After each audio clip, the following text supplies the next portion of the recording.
Good morning. My name is John Belcher, and I am the president of NATCO. And we've had the distinct pleasure of hearing a very special recipient story of a retired Navy SEAL, Mr. Justin Legg. And he's just sharing a story with the entire meeting, and everyone has been incredibly moved by his story. And I'd like to introduce you to Mr. Justin Legg, and he's going to tell you a little bit about his story right now. Hi, my name is Justin. I am a bone marrow stem cell recipient and also a bilateral lung transplant recipient. About 10 years ago, I was diagnosed with leukemia while I was on active duty as a Navy SEAL. After that, I had to have the bone marrow transplant. I was able to do rehabilitation through the side effects from that. I got back operational as a SEAL Platoon commander, only to have my lungs slide downhill from more side effects from the bone marrow transplant. I went into a coma, eventually lost about a third of my body weight, and then had to have a double lung transplant to save my life. Since then, I've been able to climb one of the tallest mountains in North America. I've been able to run several half marathons. I've sailed in several different parts of the country. I've got back to scuba diving, even though my doctor didn't know about that one until right now. And I've basically been able to enjoy all sorts of things in life. And one of the greatest things is that I have come to know my lung donor's parents, or well, his mother and his big sister and his little sister. And so now I have two little sisters, and couldn't be happier about it. I really enjoy telling my story and sharing everything that's happened through my life and all the other things that I've done that have been able to help others. So, in having my life saved from transplant, it's had a chain effect and has helped so many other people. I'm just really happy to be here. I'm really happy to share my story with John and with the rest of the group today. And thanks for having me here. You're welcome. We're very happy that you're here also sharing your story, because for those patients who are currently waiting for a transplant, I think you serve as an inspiration that there's life after transplant. What was your experience like, if you don't mind sharing, being on the transplant waiting list? So for me, I technically wasn't listed for a long time. Before I had my transplant, I came in out of a coma. I had lost 60 pounds.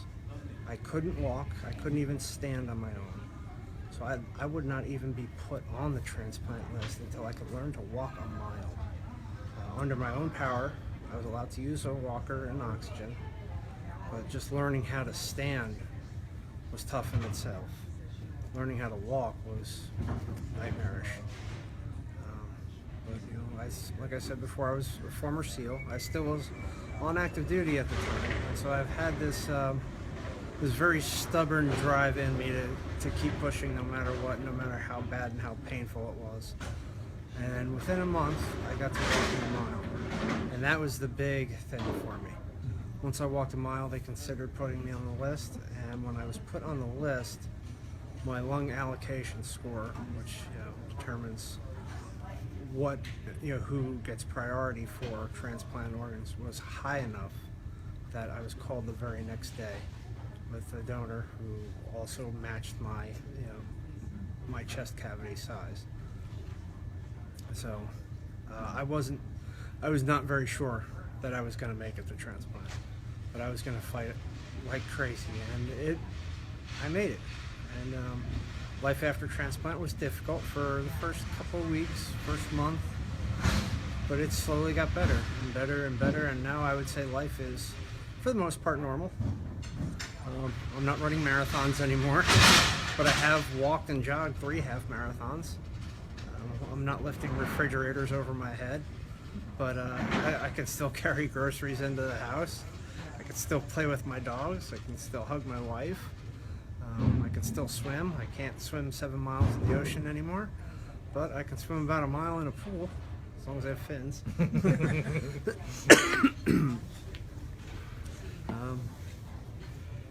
there's a lot to look forward to after a transplant, and there's a whole lot of reason to fight to get there. I fought like hell to get there, and I'm glad I did. And you shared a very special message about perseverance. In just a few moments, could you share that the elephant story that you were talking about? So one of the things I talk about is how to manage getting through something it seems like such a huge and daunting endeavor, and related to the story of how do you eat an elephant? And the answer is one bite at a time.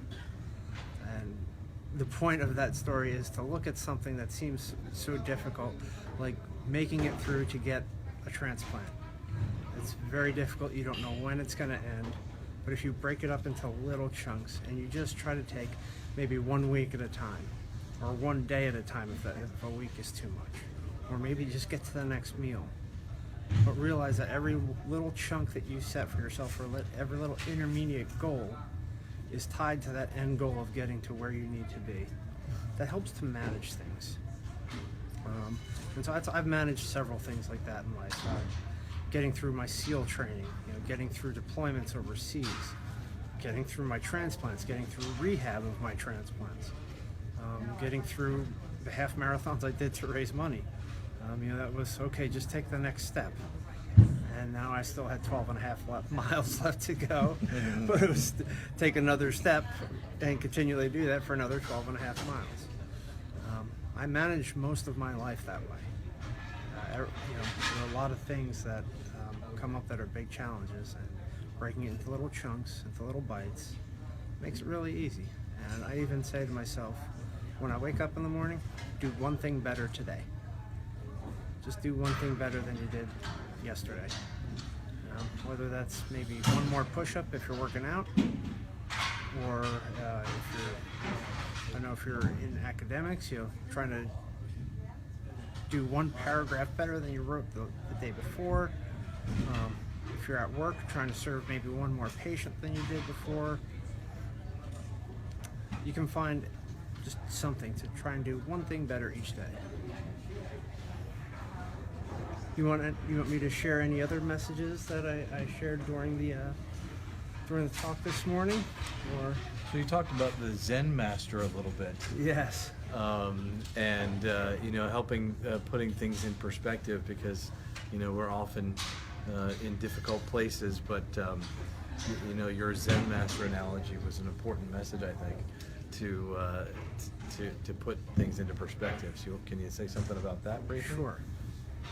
So the Zen master, the quick story of the Zen master is, a boy in Japan receives a horse for his birthday. He's about 14 or 15 years old. Everybody in the village says, "Oh, how wonderful, he receives a horse."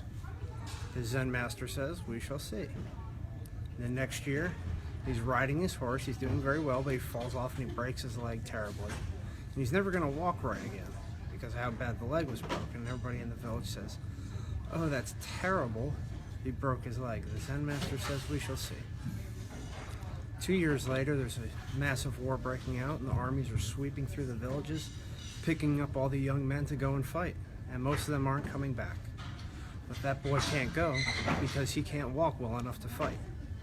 And everybody says, "Oh, how wonderful, he's not going off into the war." The Zen master again reminds everybody that we shall see. And the point of it is not about horses or wars or broken legs, but that what lies right at your feet right now, or whatever opportunity or event has just come up, is not exactly what it seems. You can't tell what's going to come from something from what is happening right now.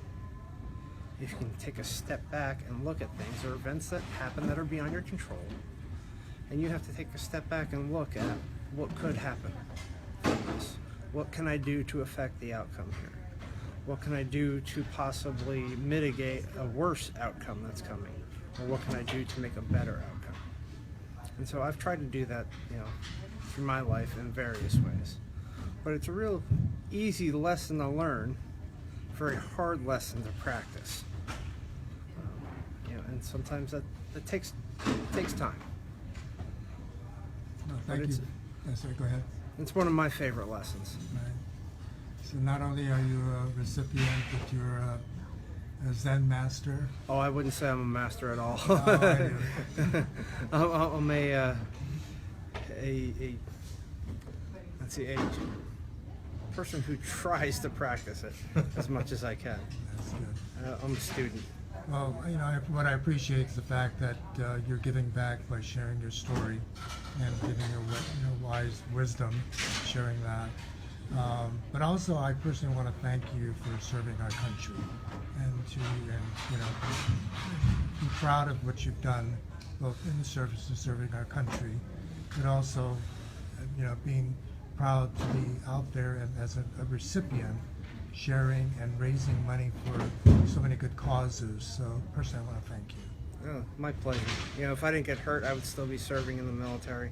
I'm sure. But for me, this is just another way to continue to serve. You know, the way I Exactly. was raised, you know, if you're not leaving this world a better place than the way you found it, then you're not doing something right. Another Zen-ism. Another excellent message. Right. Thank Thank you. you very much, sir. Thank Thank you. you.